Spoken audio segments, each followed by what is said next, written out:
আমি একটা জিনিস বুঝলাম না, এই যে গরম আল্লাহ কি নিসমিয়ে তাকিয়ে রয়েছে আকাশটা পুরো ফটফড়া, বুঝলাম না আল্লাহ মনে হয় নিসমিয়ে তাকিয়ে রয়েছে। মানুষের রূপের গরম থাকে, চেহারা গরম থাকে, টেহার গরম থাকে, অহংকার থাকে, আমি তো কোনোটাই নেই ভাই, তাহলে এত গরম এটাই বুঝলাম না।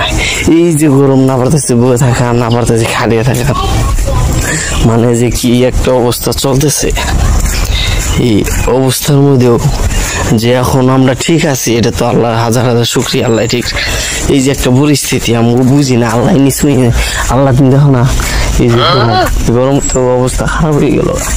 প্রত্যেকটা মানুষ কাজ কাম বাদ দিয়া বয়ে রয়েছে, কি করবো এই গরমে, যে গরমটা চালাইছে জানি না আল্লাহ কি করে। আঙ্গ বাংলাদেশ আবার একটা নিয়ম ভালো, যেদিনে আবহাওয়া বার্তা খবর বৃষ্টি পড়বে এক সপ্তাহ, ওই এক সপ্তাহ তো রোদ পড়বে, ওই এক সপ্তাহের কথা কইলে কোনো লাভ নাই, সর্বোচ্চ রোদ উঠবে ওই এক সপ্তাহ।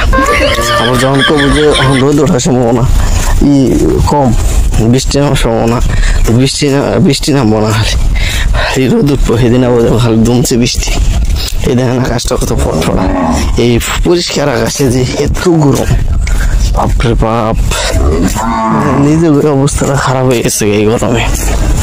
প্রত্যেকটা মানুষ খালি ডুবরবার গাম, আর কিছু না। এই যে হারতাছে দেখতেছেন পরিস্থিতি, কি কম আর সেলার কাঙ্গ কোনো গরম নাই, কিন্তু রোদের গরম খালি আমগো, আর শরীরে গরম, টেহারও গরম নাই, রূপেরও গরম নাই, কোনো কিছুর গরম নাই, খালি রোদের গরম আমগো, আর কিছু না।